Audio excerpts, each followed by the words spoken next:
ఒక పెళ్ళైన ఆడది ఇంట, బయట మొగుడికి, అత్తమామలకి, పిల్లలకి ఎంత కష్టపడి సంసారాన్ని నెట్టుకుంటూ వస్తున్నా సరే, బయటికెళ్ళినప్పుడు చుట్టాల అనే సూటిపోటి మాటలకి ఎంత బాధపడుతుందంటే, "ఏమ్మా ఖాళీగానే ఉంటున్నావా? ఇంట్లోనే ఉంటున్నావా?" అని జెప్పేసి అంటూ ఉంటారు జూసారు. ఆ పదం ఇంటే ఆ ఆడది ఎంత బాధపడతదనేది ఒకసారి అర్థం జేసుకోండి. ఇలాంటి ప్రాబ్లమ్స్ ఎంతమంది ఫేస్ చేస్తున్నారో ఒకసారి కామెంట్ చేయండి. సరే ఆడవాళ్ళకి ఇదంతా ఎప్పుడు ఉండేదే గానీ, ఈరోజు వీడియో ఏంటంటే, నా స్టైల్‌లో నేను జున్ను ఎలా రెడీ చేస్తాననేది షేర్ చేయబోతూ ఉన్నాను. Hi guys! Welcome to my channel. ఈరోజు ఈ వీడియోలో నేను ఒక హాఫ్ లీటర్ జున్ను పాలైతే తీసుకున్నాను. ఒక హాఫ్ లీటర్ నార్మల్ పాలు, అలాగే ఒక హాఫ్ కేజీ బెల్లం తీసుకున్నాను. బెల్లం చితగ్గొట్టుకొని అందులోకి జున్ను పాలు, నార్మల్ పాలు 2 కూడా మిక్స్ చేసుకొని, యాలకులు, మిరియాల పొడి చేసుకొని నేను మిక్స్ చేశాను.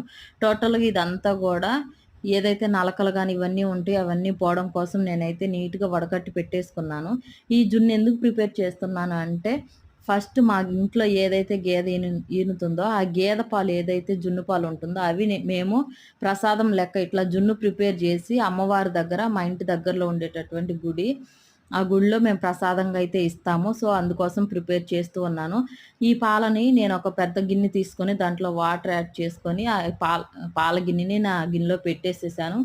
టోటల్‌గా ఒక హాఫ్ అన్ అవర్ అయితే ఆగిన తర్వాత ఇలా చెక్ చేసుకుంటే మనకి చాకుకి గానీ, స్పూన్‌కి గానీ ఏం అంటలేదంటే జున్ను రెడీ అయిపోయినట్లే.